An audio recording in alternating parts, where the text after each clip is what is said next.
Hey there!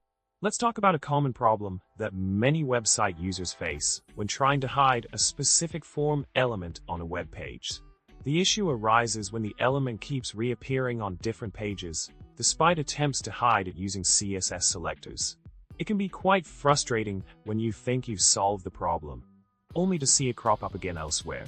Let's dive into this intriguing problem and explore a solution together. Now, let's delve into the solution. By carefully examining the CSS selectors provided, we can address the recurring visibility of the form element. The key lies in understanding that the element IDs vary across pages, including the post number as part of the ID attribute. To ensure consistent hiding of the form, a more dynamic approach is needed. Whether by utilizing substring matches for the ID attribute, targeting specific parent elements, or directly matching form attributes, we can effectively maintain the hidden state. By implementing the following CSS selectors on the website, we can successfully keep the desired form element hidden across all pages.